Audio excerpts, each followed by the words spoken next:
Hello and welcome back to Lab 52, a Dynasty Football podcast. I'm one of your hosts for today's episode, the Tecmo Weave, joined by my co-host Weapon X and returning special guest star ATL All Time Low.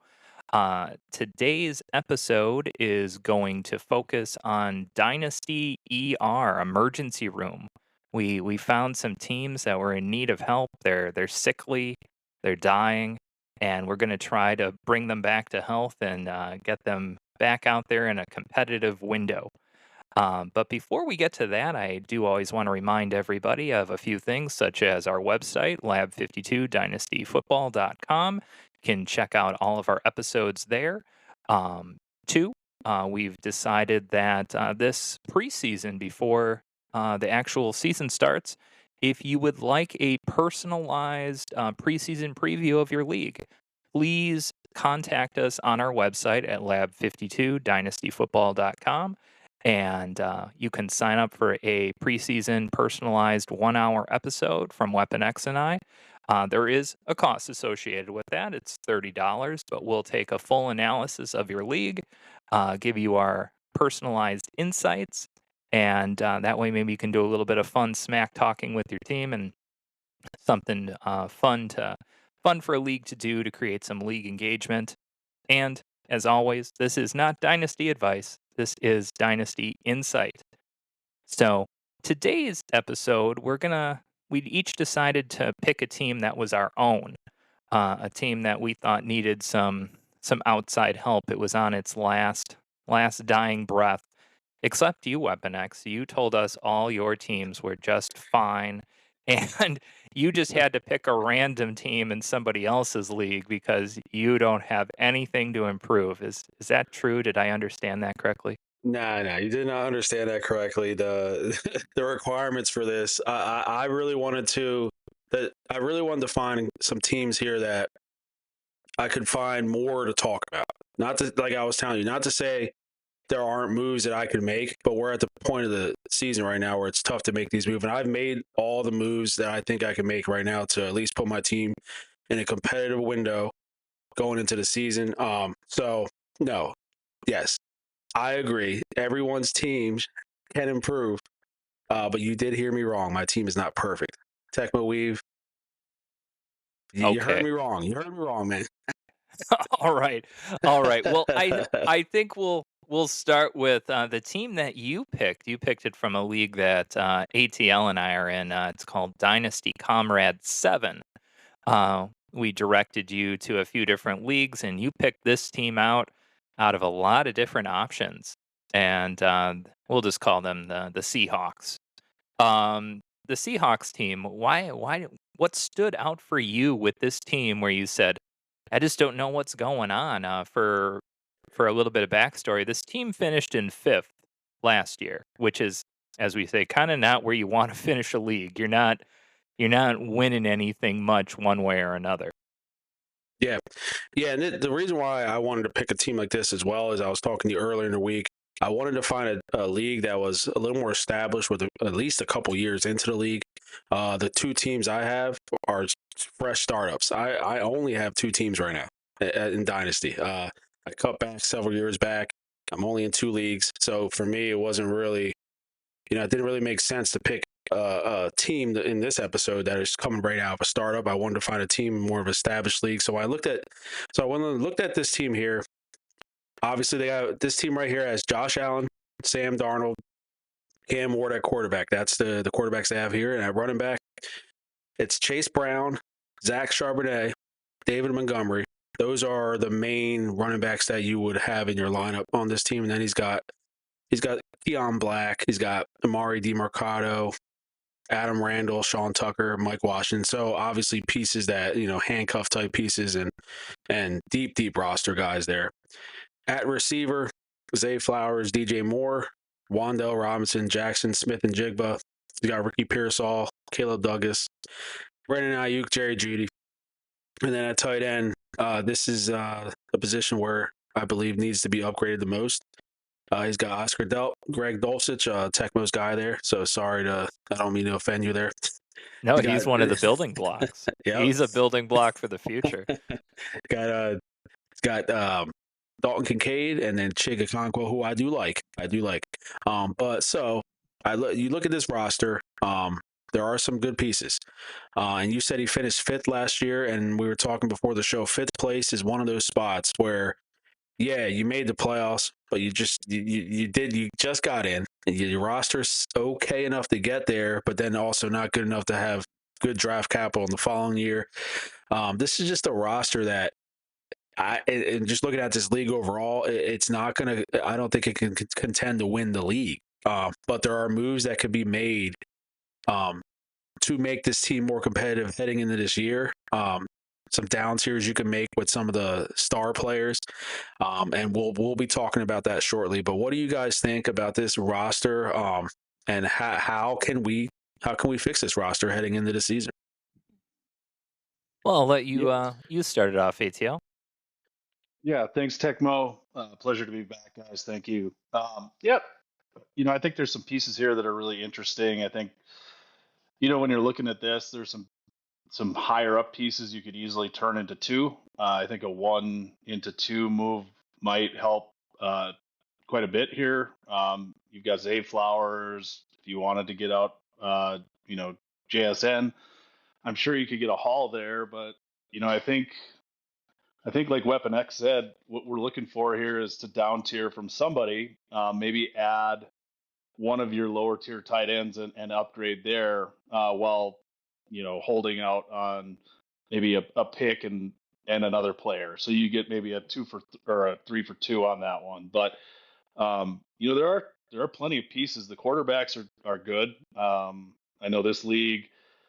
Uh, Obviously we don't get all the teams having 3 quarterbacks, so you got plenty of ammunition there if you wanted to unload one of them. Feeling a little nervous on Cam Ward, I'm sure you could easily upgrade somewhere else, with a team that doesn't have a third quarterback, maybe even a second quarterback. But I do think this is maybe a closer to going for team than a total rebuild. There are some nice pieces here. Obviously, with Josh Allen, he's going to drive the bus every year for you. But the receivers are solid. I'm not a Pearsall guy, so I'd probably be trying to sell him. He's got a pretty good value on him right now, at least in some people's heads still. I just don't see it. They keep drafting receivers. I'd probably be looking to get out from under him if he's still got value within this league. Yeah, I decided to bring up Fantasy Pros, the league that we partner with, and you can find us on there for expert advice. Um, and it shows them as they're predicting them as the seventh best team. So they would finish just outside of the playoffs. The draft ranking had them sixth. So once again, everything we're seeing plus last year's conclusion to the league has this team finishing in the middle. So, and also too, as a side note, this team has all their draft picks, and without getting in the specifics of how this league drafts and the value of draft picks, they've done what makes sense in that area. They've swapped out their second and third with another team's second and third. That's a good move without going into it any further than that. They have a first, a second, a third, and a fourth. They've set up their draft picks correctly, but you're right. Is this team going to be competitive to win it all, or are you just really truly going to burn a year of all of these players? Um, and Well, I you think said it before, ATL, and maybe we can all talk about this. What what would be, because he has two players that are at the top of their value ceiling. He has Josh Allen and he has JSN. To me, all of a sudden, if you say, okay, if I down tier from Josh Allen and I down tier from Jackson Smith and Jigma, all of a sudden now you have two good players in their place plus two complementary pieces, um, whether that's a draft pick for the future or another player. And he still has his own first. This team could get better by maybe shattering and down tiering from some of these players. So let's start at the top. What would be a good down tier from Josh Allen? What's realistic? And I mean, of course, this team we're saying needs a tight end. I think maybe they could also use a little bit more help at running back too, because you have Chase Brown and you got David Montgomery, but beyond that, I'm not counting on Zach Charbonnet for a whole lot this year. Yeah, I think so. I would not want a down tier from both players. So I think in this league, I think you're going to get more for JSN in a down tier. Um, it's such a hard thing to do. Trading someone that you can build your whole entire receiver core around. But if you are going to down tier from JSN, so I think with a guy like him, you can probably go down to as far as the Tet, McMillan, Egbuka, Tate type range, or in that range. I wouldn't want to go for much further down because with those guys, you still have really solid player coming in, and then you could probably get an RB2 type player as well on top of that for JSN and a pick. I think someone is going to be willing to overpay.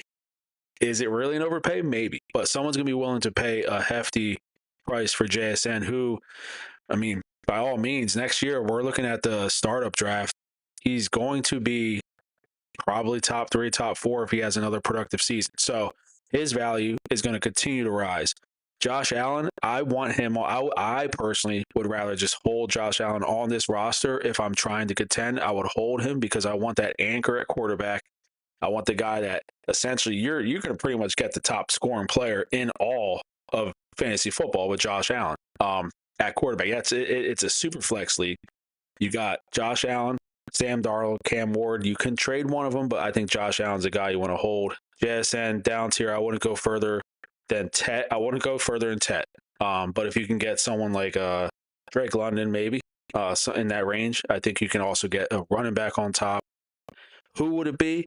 I don't know, but I think this team needs another running back to pair with Chase Brown to really be a serious playoff contender. Yeah, if I had to pick, I mean, if it was me, I would do both. I'd say I got to do something different than what I'm doing. But if I just had to pick one, I'm going to play conservatively. It, I, I'd say, and I'm a guy. You see me playing the different leagues. I value good quarterback play. I would pick Josh Allen.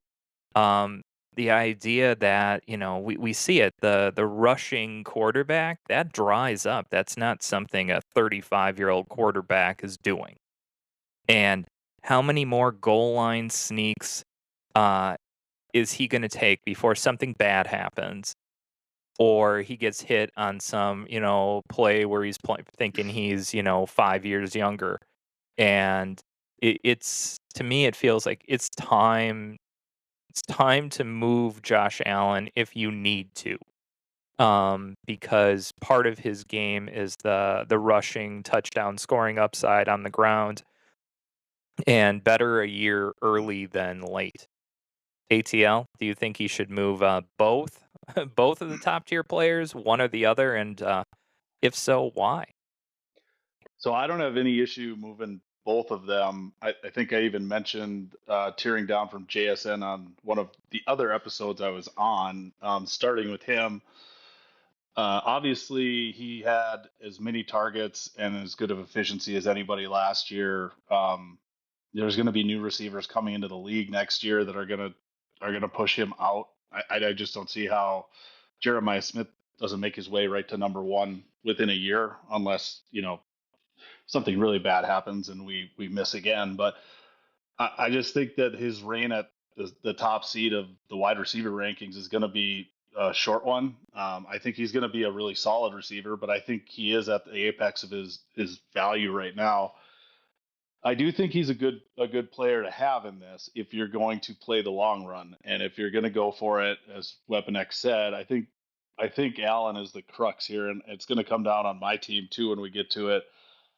You kind of have to make a call based on that. You're not going to rebuild with Josh Allen, so if you keep him, you're kind of pushing through. And if you decide to get rid of JSN, yeah, maybe you can get a tear down into something like Lad McConkey and uh, who who could you pair with him to move up? Probably Zay is too much I don't know. Is that in the ballpark? Could you get like Zay Flowers and Lad McConkey? I know I that's mean, I think you could. It's This just a team, sorry, I want to question. interject. This team wouldn't be able to because he has Zay Flowers on his roster. But someone in oh, the that's Zay right. Flowers Sorry. range, yeah, someone in the Zay Yeah. Flowers range, possibly, yeah. I think you can get two. But do you guys think getting two receivers for JSN would be more beneficial than getting more of a higher end receiver and an RB2? I just think that this team needs a running back if he's gonna have a chance to contend. He just need Montgomery and Chase Brown are okay. You know, Chase Brown obviously awesome. You know, great. But after that, you need another solidified running back, maybe even like a Saquon Barkley type player. I think that kind of player added to this roster with Josh Allen. Now you're talking about really good production heading into 2026. Yeah, I mean, it's just about having some direction. And the easiest type of tear down is when you pick that player that's, maybe 10, 15 spots down the list. They're a dynasty top 30 player, and then you add a first round pick value on top of it.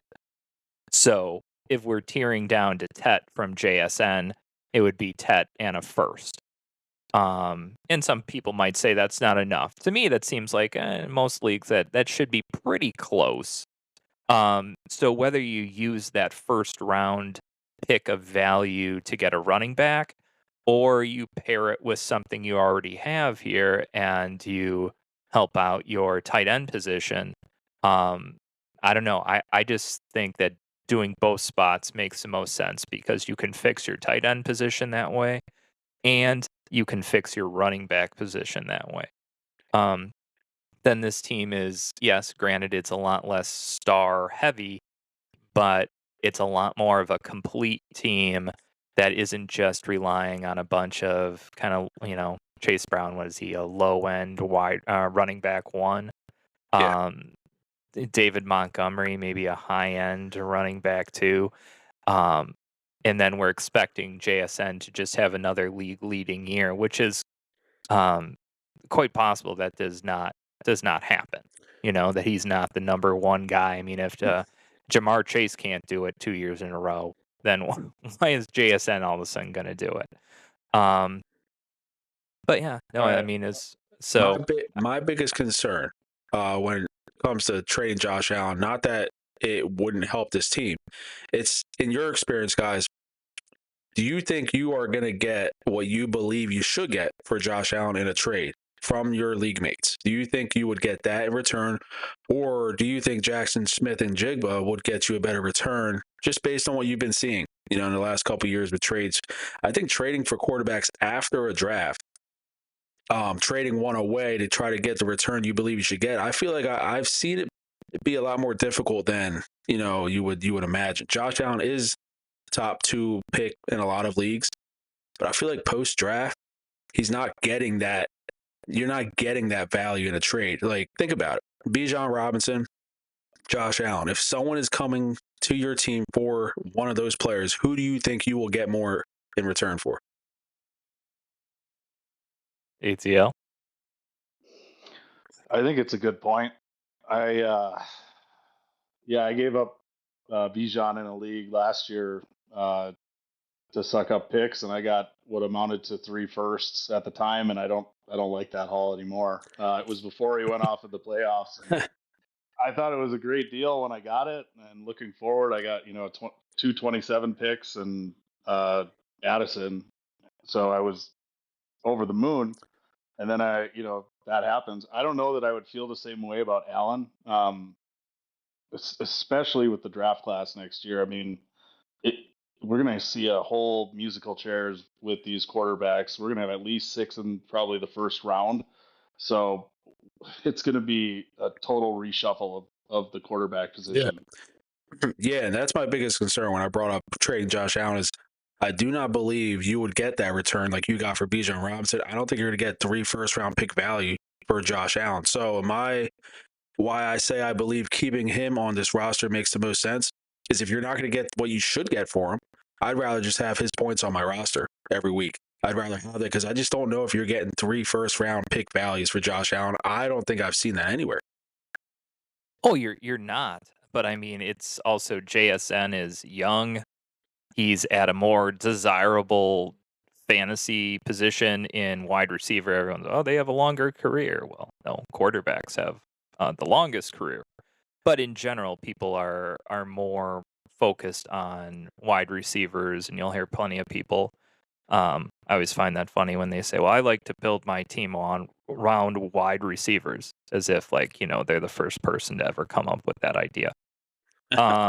So, uh, wide receivers, yeah, you're gonna get more, so that's why you got to be shopping Josh Allen, and you got to shop him before something, the narrative around him kind of disappears.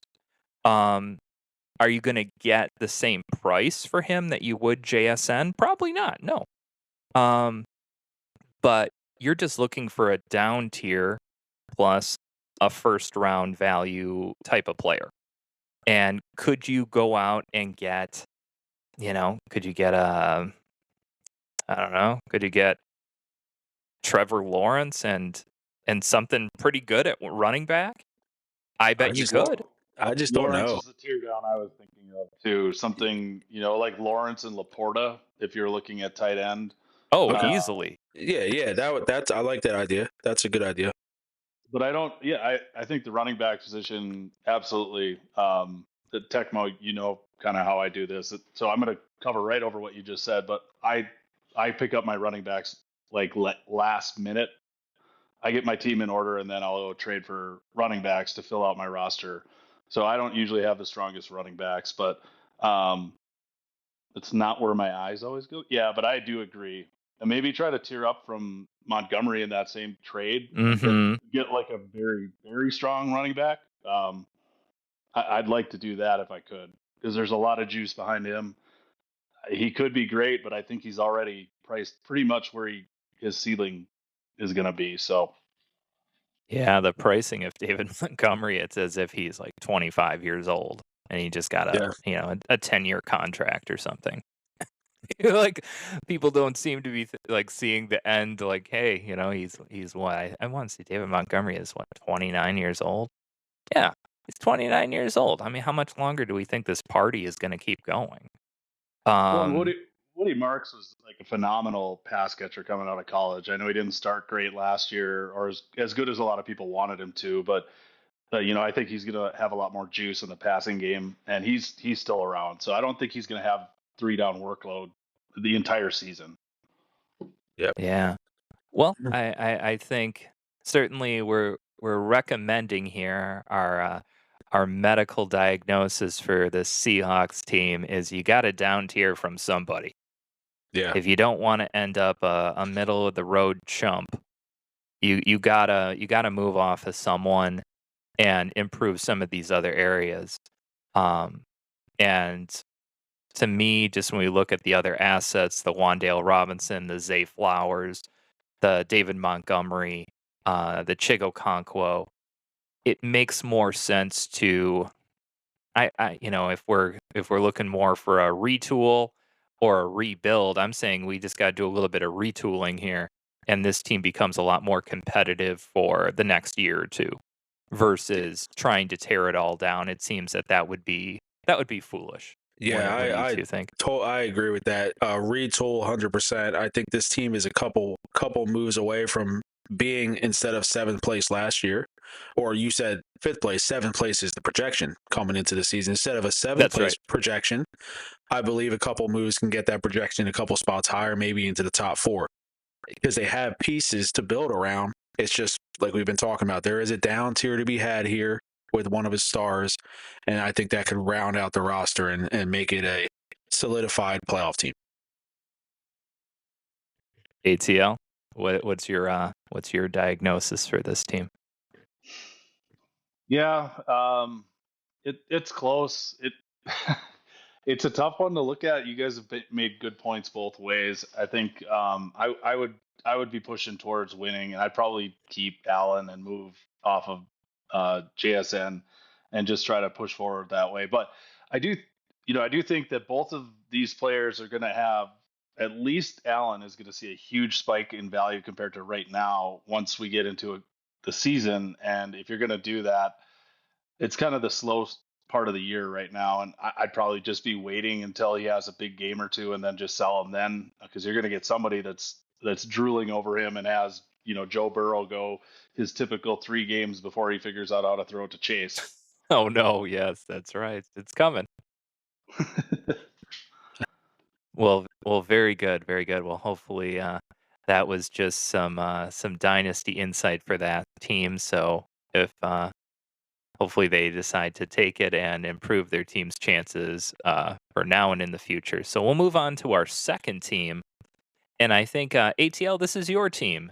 You're in one of the Dynasty Comrades series of leagues. This is from Dynasty Comrades 2, and you sound like you are in a number of leagues. You have more than 2 leagues. Um, and why did you pick this team as needing help the most? How did they finish last year? And what do you feel are some of the issues you have with this team? So this is, yeah, I joined this league this year. I called it an orphan earlier. It was a dispersal draft, so I kind of picked it, but as you can see, it's maybe not the best thing that you've ever seen in your life. I do have Josh Allen. My quarterbacks are okay. Sam Darnold, Danny Dimes, and Anthony Richardson to back him up. And then I've got a bunch of old running backs to go with Quinshawn, with Pollard and Jacobs and Hubbard, and some younger receivers with Lemon, Pickens. I guess Waddle's not that young anymore, but and then my tight ends are just ho hum. Brenton Strange, I guess, would be the one, maybe Gunnar Helm if he picks up steam, but yeah, we're not talking top end talent here. So I, I don't like I don't like the layout of the team. I'm not sure that it's functional right now. I've got all these old running backs, but younger receivers, and then Josh Allen kind of hanging out. So it's like a team that hasn't decided who it wants to be yet. Mm-hmm. And I just got to decide, what my assets are that I want to build around, and whether or not it is push the chips in time. I think one of the other things to note on these leagues is we only have 1 year of draft picks to trade, so we can't go out to 28, we can't go out to 29, anything like that. So it is a little limited in terms of making a big run at the end. But yeah, I'm sure you guys would probably agree. It just feels like a team that's kind of mixed up, and I'm not exactly sure which direction to take it. Yeah, and I'm not sure if we covered this, and this applies to the team we just talked about with Weapon X. These are all the same type of format, the Superflex, start 10, no defenses, no kickers, um, tight end premium leagues. So they're all following the same format for starters and offensive scoring. Yeah, I mean, I don't feel like it's your fault. I mean, granted, if someone comes into an ER, we can't. I'm sure doctors do look at certain issues and say, "Well, this is kind of your fault." You know, they, they shouldn't, but I'm sure they're human beings. Of course they do. You come in and you were doing something stupid that you shouldn't have been doing. So the sense that this is an orphan, this is a dispersal draft team. This isn't your fault. This is just a team you're taking on and saying, "What do I do?" Um, my first, and we're not going to cover Josh Allen again because I think I think that's a terrific chip for this type of team to have because it's an asset people want. People will want it at some point. Um, and I would imagine it benefits a team other than yours a lot more than it's going to benefit your team. Um, so I mean, I guess that would be the first step I would take is okay, we got to move off of Josh Allen.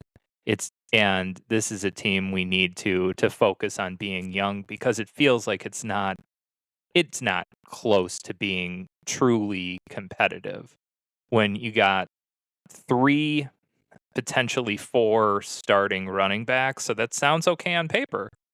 You got Judkins, Josh Jacobs, Chuba Hubbard and Tony Pollard. And what's going to happen to Tony Pollard and Chuba Hubbard in the next year or two?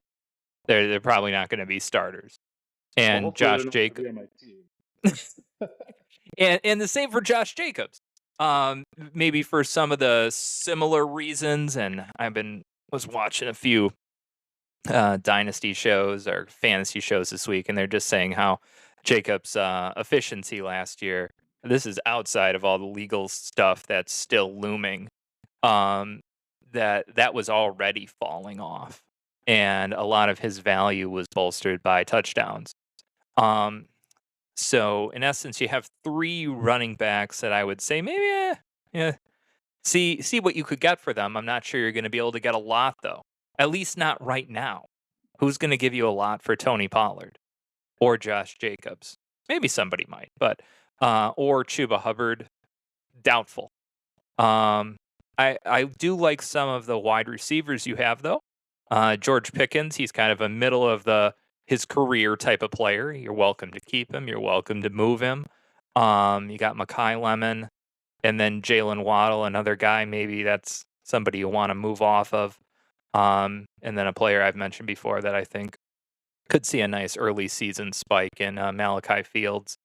And yeah, just nothing very noteworthy of a nice, tight end too, and in Brenton Strange. So if I was looking at this team, yeah, I would say it's time to. I'd say maybe commit more to the rebuild. But certainly not shipping out all your assets because you have a handful of players that are worth keeping. Pickens, Lemon, Judkins, and whoever you tear down off of Josh Allen from. And I'm assuming, does this team have all of its picks for next year? Yep. Yeah, all 4, and they're all mine. Cool. Yeah, no, Yes. you have you could certainly hit up people that are excited as the season starts to get closer, that want to win, and they'll see a Josh Jacobs and go, "Oh, he's the starter." Or a Chuba Hubbard that somebody that says, "Well, I'm just one flex spot out." Um, and you could pair a Chuba Hubbard and a Tony Pollard, and I bet receive what might be predicted as a late first from somebody. Somebody will do it. You're getting them 2 starting running backs. Um, this I think and then the pressure's off. Then there's no pressure for this year, and you're just surrounded by a handful of younger assets that may grow. Brenton Strange, I'd probably just keep him at this point, because in tight end premium leagues, it's tough to find a decent tight end, and he got his contract, and maybe there's a chance he improves off of some of his numbers last year, especially with the fact that he was injured. So just by simply playing more games, he'll seem a little more productive. Dr. X, what are you seeing here? Yeah, no, I agree with a lot of the points you made there. I think this is a rebuilding team. You look at the roster, there's some good pieces. It just isn't going to be the type of team that you're going to contend with right now. I think you have to look at your roster and pinpoint the guys you want to build around. I think this is the type of team you need to do that with. I wouldn't just send players around just for picks and this and that. I think you look at your team, and I look at your roster here, and Mekhi Lemon, George Pickens, Quinshon Judkins. I know Tecmo's mentioned these players. Those are the 3 players right now I would like to keep on this team, because I think those players, as the next couple years go on, are going to be guys that increase in value. George Pickens, I know he's like kind of in the middle right now, but if he has another solid year and stays in Dallas long term, that's a receiver you're going to want on your team if you're planning to try to contend in the following season. I don't think this is a complete teardown where you're just trading for picks. I do believe, though, this roster, Josh Allen would make sense to trade. Because I don't think you're going to contend with the roster you have. You're going to win some games. I think you can win some games because you have startable running backs. You have startable wide receivers. You're going to win some games, but it's just not going to be enough to be a true contender. So I think this is a good roster where Josh Allen could be traded. And I think it makes sense now, as you get into the season. Obviously, once the season takes place and games start being played, and teams start looking at their roster and say, man, I am a quarterback away from really making a run. that's when you want to trade Josh Allen. I wouldn't do anything right now. Wait till the games are started to be played because someone will reach out and say, someone will look at their team and go, I need this quarterback to have a chance to really make a run in this league. Josh Allen could then get you at least a first rounder and a good rebuilding asset. I'm just thinking off the top of my head right now, maybe in the Travion Henderson and a first round pick range. Do you guys think that would be a fair and realistic type of trade to make in the first few weeks of the season? For Josh Allen? Yeah. Oh, I think he'd be able to get more than that. You think he'd be? I think that's a good starting point for him, for sure. Yeah. I mean, I would want a quarterback back. Oh, that was the point I was going to come to. So I think you still have two starters. You're still playing. And I think when you go into 2027, and if you have 2 to 3 first round picks, which I think you're going to be able to have, now you're locked in. That draft class in 2027, you can't underestimate the quarterbacks that are in that class. If you can get a starting franchise quarterback in that class, now you add that to your roster. You may not get a starting quarterback in return now, but I think in the draft coming up, that's gonna add value. Stacking values to this roster is what you need to do. Josh Jacobs is another player in season. Someone will reach out if they are in need of a running back and they're looking at your roster and they say Josh Jacobs is playing well and he's putting up numbers. You're going to get more than you can get for him right now. But do you guys agree? And all-time low too, I want to hear your opinion on this. Do you think when you look at your roster, is Mekhi Lemon, George Pickens, Quinshon Judkins, are those the 3 guys that you think you can actually build a contender around? And if you think you can, is trading Josh Allen for a first round pick and another good asset something you think you would do, knowing that the 2027 draft class, you can add a quarterback in that one? Yeah, I think that would be the short list for sure on my team. And I would even be okay with eventually tearing down from Pickens if he has a good start to the year. Again, you're talking about somebody that's being valued as a wide receiver 1 with new blood coming in next year. So I like him. I would need something pretty good, but I do agree with that. I'd be looking to keep Judkins and Lemon for sure, and then probably Pickens. And I do agree with you guys. I think number one, I would be waiting to trade these guys all until the season's going, mostly because of their positions, right? If I was going to be selling my wide receivers, I think I could get relatively similar value now as I could when the season starts. But really, the running backs, like you mentioned, Jacobs, I think whatever that legal trouble is not going to play out this year. So he's going to be playing and probably running well the first couple of weeks. He scores touchdowns every week. So yeah, you get on board and you start selling. I wouldn't be shocked. I mean, I I have a couple leagues where I've been able to get like 5 27 firsts, and I have other leagues that people won't trade any of them. Um, no, I think seconds are also interesting and going to be worth more next year. So a smaller tear down and a second, I'm definitely open to that. If you're talking about 6, 7 quarterbacks potentially being in the first round of our drafts, that's going to leave a lot of talent on the board just in the second round at positional value. There's not a lot of good tight ends next year, but I do think that's a good idea. And Weapon X, I like your idea of kind of targeting the quarterback with the pick, kind of like a sneaky way to get that other player to be a kind of top tier player. I'd probably go with a different position. Like I said, I don't know that I'd put 2 top tier running backs on my team before I could fill out my flex spots. But again, that's just the way that I look at these kind of rebuilds.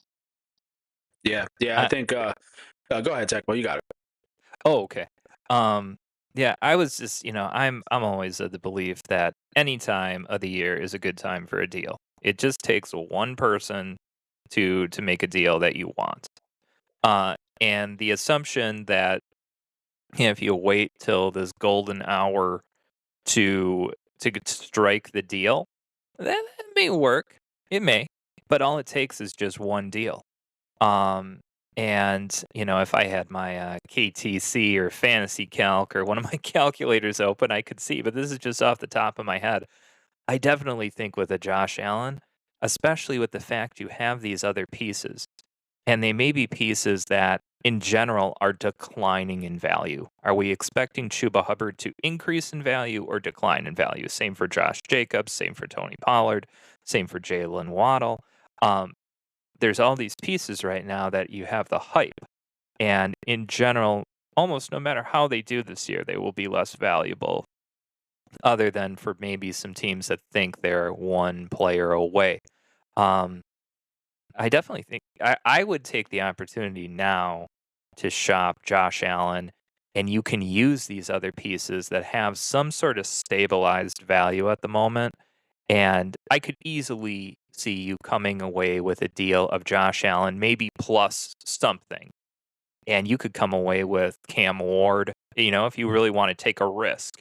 What if you went down to somebody like Tyler Shuck? You just really down tiered. Maybe that's a little too far, but imagine if you did. You went down to Cam Ward, you could get a first, and you could get Travion Henderson. Then all of a sudden, you got another young running back, got a young quarterback, and you got a first. And it's not a first that's backed into a corner. It's on a team that potentially it could go in any direction. And there's a lot of teams that want to stock up and be the winner on paper in the preseason. I'm certainly one of those teams. I always like to win the preseason um, on paper, and then hope that somehow is going to drive you to a championship. But I'm not the only team that focuses on that. I would, because of course you're right, and this will hit up my team we're going to talk about next year. When you're in leagues where people just don't trade, there's nothing you can do about it. There's nothing you can do about it. You just got to wait till everybody else is in the mood and you get that random offer. Because some leagues you can send out offers and people don't even respond. It's like, you're just wondering, are they asleep at the wheel? Did they delete the Group Me app? They don't know what's going on. Um, but I don't know. I would start to explore some of these things and think about what you want. Um, and of course, just like a lot of leagues, some assets are locked away by inactive or unresponsive or unrealistic owners. You can't deal with somebody that is just not on the same page for any sort of reason as you are. Those assets are basically unattainable. Um, so I would look at what's available and um, I don't know. If it was me, I'd start making moves now versus later because does this league at all factor in potential points? Do you really want Josh Allen on your team for a few weeks, putting up a few good games, bumping you up in the potential points? Yeah, I think No. this is the type of roster. It's not the same as the other roster we just reviewed. The other roster is a couple moves away from being a contender. This one, I think you have to. I think it makes sense to trade Allen, but you need to make sure you're getting something that you could continue to build and stack value on this team. I think the first rounder. Obviously, that's an essential. You got to get a first rounder, and then I think you have to get a strong asset at one of the other three positions: receiver, tight end, running back. I think you can get Yep. that. I think you can get that, and if you do, now you're feeling really good about what you can build around. I'm still without knowing what team has which. Just trying to think about also potential to get a strong tight end too. You can trade Mm-hmm. Brenton Strange, Josh Allen, and maybe get a first round pick and Tyler Warren or something. I don't know. I'm just throwing things out there, things like that to stack values and make your team strong heading into next year. It's you got moves you can make here, but I think we all agree Josh Allen on this team is the move to make. Jalen Waddle, players like Josh Jacobs, Chuba Hubbard. You're gonna want to trade those players just because those aren't the guys that are gonna be there on your roster helping you in a year or two to make you a contending team. Yeah, absolutely. All right. Well, we're going to move on to the third and final team that finds itself at the Dynasty ER, and that's my team in Dynasty Comrade 6. It encountered some of the same issues that we just talked about, where feel like it's a league that's just inactive. I send out offers. I was doing that just yesterday. I said, well, let me challenge some of my assumptions here. Let me take out one of my top assets and Ashton Janty, see if anybody wants to talk. And all I get is a bunch of no, no, no, and no counters, no interest. Believe me, in other my leagues where I'm competitive, if somebody were to be offering me Ashton Janty, I'd at least be coming up with something that I would give because he's not a player that people are just shipping around. Um, so that's one of the reasons I just don't know what to do when there's an inactive trading market. It and then it also makes me start to question, like, I guess this is a question for you guys. If you've been playing in some dynasty leagues, and this one is only just a couple of years in, but with the way it's set up, you're free to pull the ripcord kind of whenever you want. And I haven't traded any of my firsts away. It's just a league, I'm in 10 total leagues, and I'd say this is the league I have the least amount of hope for. Fantasy Pros said it's predicted to finish ninth, 18% chance of the playoffs. I mean, it's a team that isn't the worst, but they're not even like a playoff team. And then you don't have a trading market to sort of work with at this point. I just don't know what to do. But I'll leave it up to the two professionals. What do you guys think I should be doing? First Well, off, if you want to just list your roster, the key players Oh, on of your roster, course. just so we have some Yeah, context. the key players on this roster here. Um, it's just like we mentioned before. It's all the same setup. Superflex, start 10. My two main quarterbacks are Jared Goff and Jalen Hurts, and I also have Deshaun Watson. Um, then at running back, maybe this is where I'm the strongest. I got Rico Dowdle, Brees Hall, Travion Henderson, Aston Janty, and then just a bunch of backup nonsense. And here's probably where I'm the weakest is at wide receiver, Mecca Ibuka, Matthew Golden, Travis Hunter, Jerry Jeudy, Quentin Johnston, Antonio Williams. And at tight end, I have Tucker Kraft and Brenton Strange.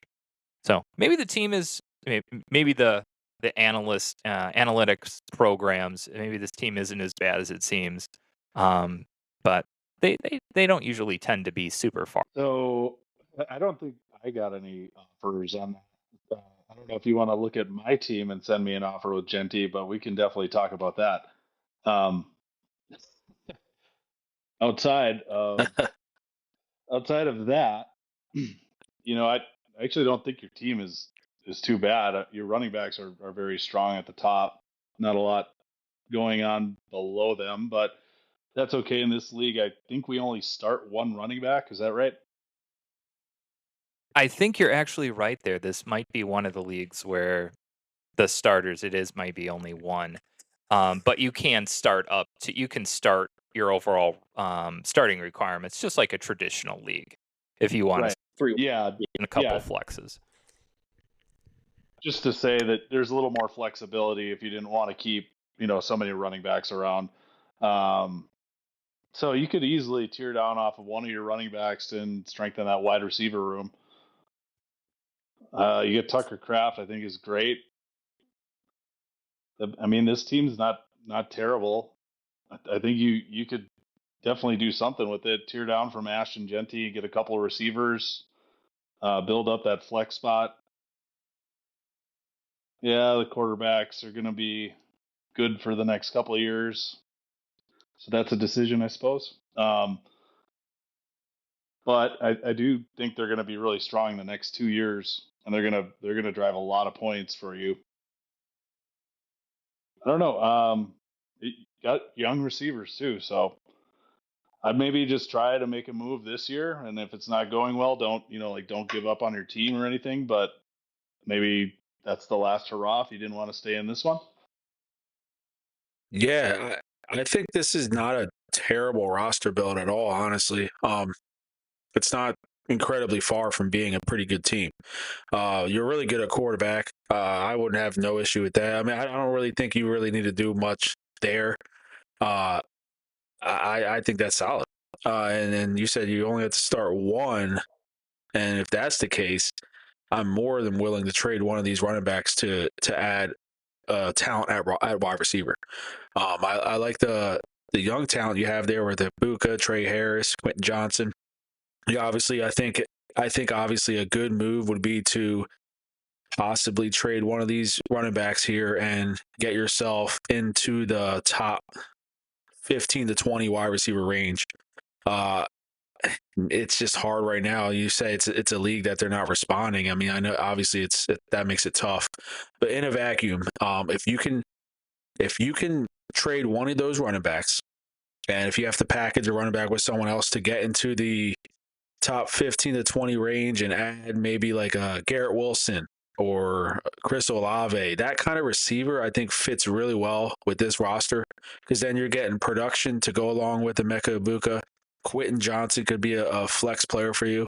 You got Tucker Kraft. If he comes back strong this year, you have an advantage at tight end. You have a top 3 to 4 tight end in fantasy football if he plays the way he was playing pre-injury. And then like ATL was saying, you're going to get strong production at quarterback. So this is not a team that is extremely far from being a pretty solid contending roster. But I think the key here is to trade a running back like you were trying to. Trade a running back, get value at wide receiver. I think if you do that, Garrett Wilson, Chris Olave, Rashee Rice, that kind of range of receiver that's going to bring instant production to your roster, I think you're getting stronger, and I think that's the main thing I would look at on this team. Well, I appreciate that, guys.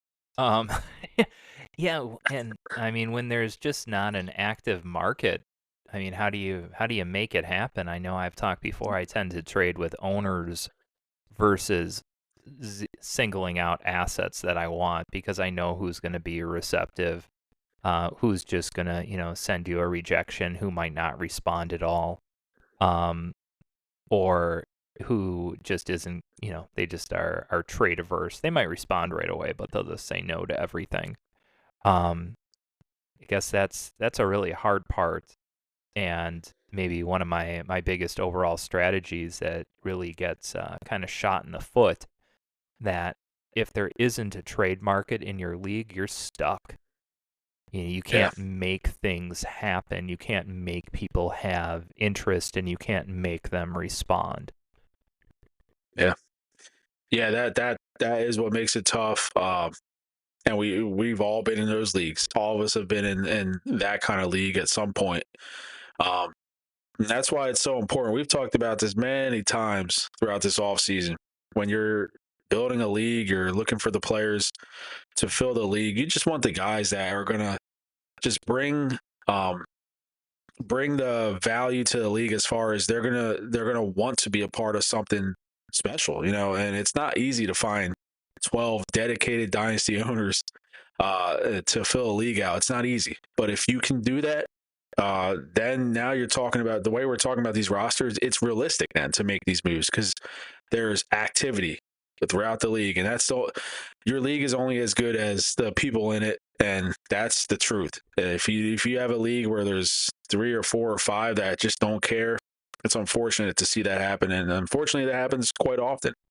But yeah, anyone that wants to start a dynasty league or wants to continue in the league they're in, I think the key is to identify those who are in your league as core owners in the league. Identify those, and if you have to start a new league, start a new league.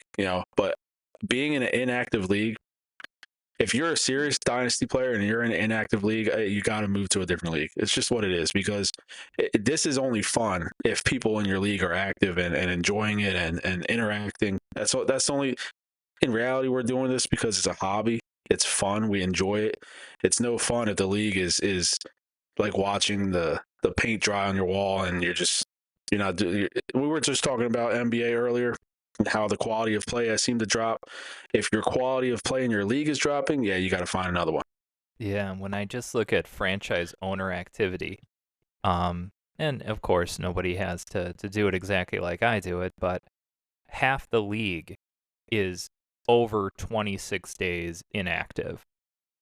where they haven't even checked on their team. And here we are, we're almost at the start of August, and they have half of the league, 6 teams, hasn't even checked on the Yeah. teams. We got 26 days, 28 days, 45 days, 45 days, 57 days, and 66 days, 2+ months.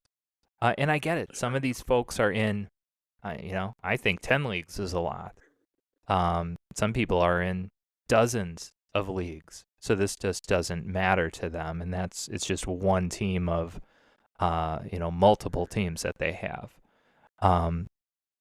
But it doesn't do much for my enjoyment level when there isn't an active market. But yeah, no, I guess I'll take a look at it, and I'm happy to hear you say that. Kind of like if it's just not fun, it might be time to, just take those dollars and try and put them in another league. But I also want to say this is a pretty cheap league, so but I've never found that the amount of money you put into a league makes it any more or less active, because $100 for one person is different than someone else, or $50 or $200 or $500. That doesn't lead you can't pay your way to an active league.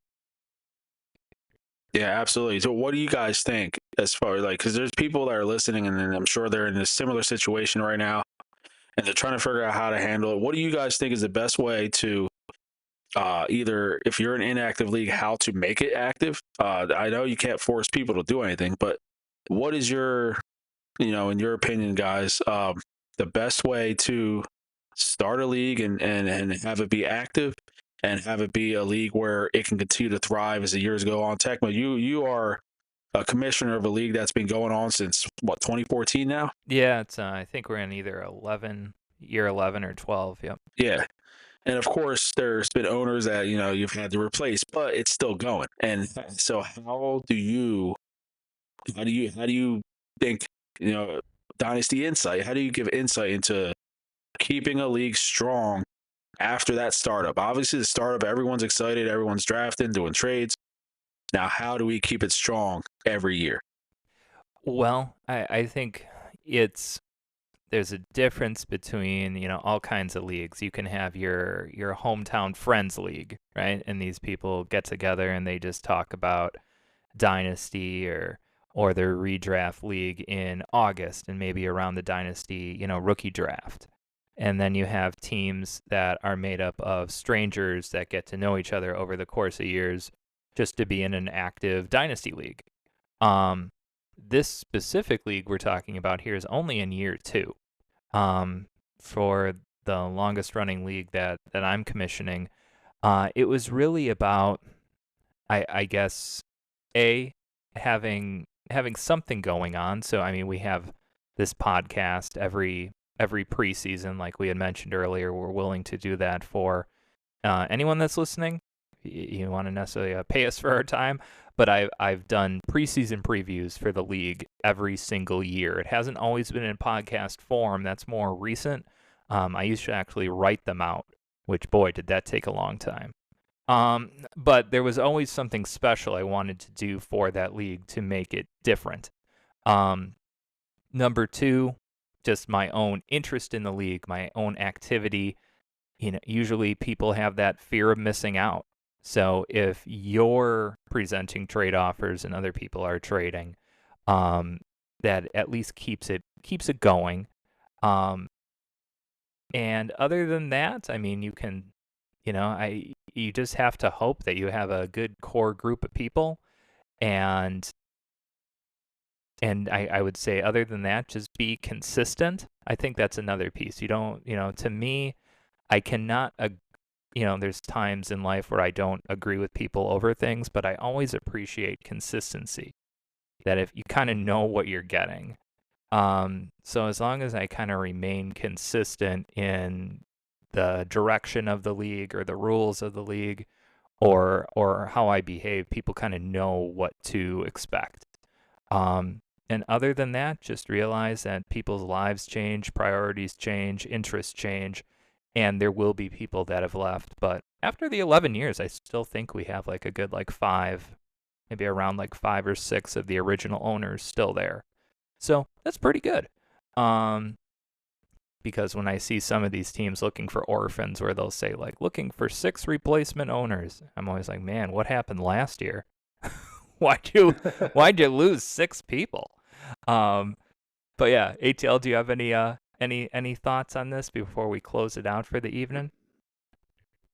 Yeah. I just wanted to add one thing because I'm in another league that has a different type of problem. I'll be very brief, but um, turns out it's filled with a lot of people that don't really understand trading in Dynasty and apply redraft formulas to everything.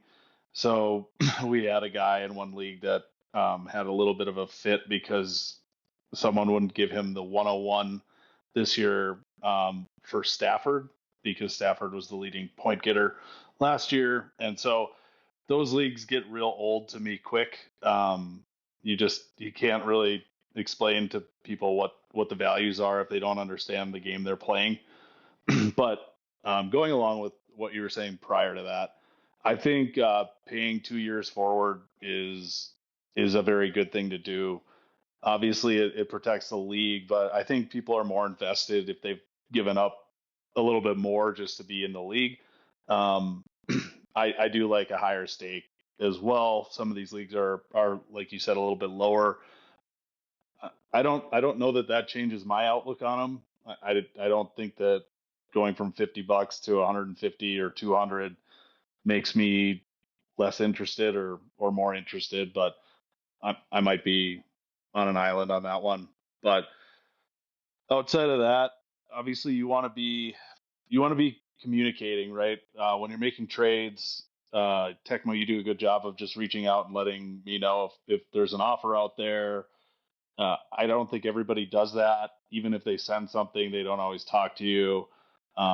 If you send something their way, they don't have any response to your guys' point. And well, the whole reason to play Dynasty is to trade and to make your team interesting. We're not always going to have the best team in the league, but it's kind of fun to tear it down. And it kind of stinks when the other teams don't really want to do that part of it. So I would just say that I think being in so many leagues, maybe some of them aren't all keepers, but it does give you the opportunity to meet people that you can tell are good and should be in your league. And maybe the right answer is join a few leagues and pick out the ones that are good and form your own league with the good people. Make an all-star team and go from there. But you probably have to put up with some crappy leagues to do that too. Exactly. Create a super team. Create a super team just like in the NBA. Well, guys, Yep. it's been a fun Dynasty ER type of show. Once again, anyone that's interested in having Lab 52, you do your preseason preview for your league, whatever type of league it is. The only type of league I don't think we would be able to accurately give you any sort of relevant feedback on is IDP leagues, into individual defensive player leagues. But if you're interested in having a 1-hour preseason preview for your show, $30, and then we'll personalize it. We'll put it on Lab 52, and it'll be something fun for you and your league mates to hopefully drive some engagement. But thank you again for ATL for joining us this week. We appreciate your insights and your participation. And Weapon X, I'll let you close it out here along with ATL if you guys have any kind of closing comments. Yeah, absolutely. This was really fun. It's really fun to review rosters, and I like the discussion we had there at the end. Just talking about Dynasty in general. Just how do you keep your league active? And what's pretty cool is we've all met just playing Dynasty, and I've met a bunch of others throughout the years playing Dynasty, and you just kind of get to know how they are in the leagues and their tendencies. And I think we've built some good friendships throughout the years. I think all of us have built some good friendships, and I think the cool thing is we're all playing a game that is so unpredictable, and it makes it fun. But when you look at it as a hobby and you're enjoying it and having fun, just watching the game you love, that's what it's all about. And I think just talking Dynasty football every week on this show has always it's always been something I look forward to, and I appreciate you, Tecmo, and I appreciate you, ATL, for coming on. And you know what? We're gonna let ATL close out again because he's been awesome for coming on when he does.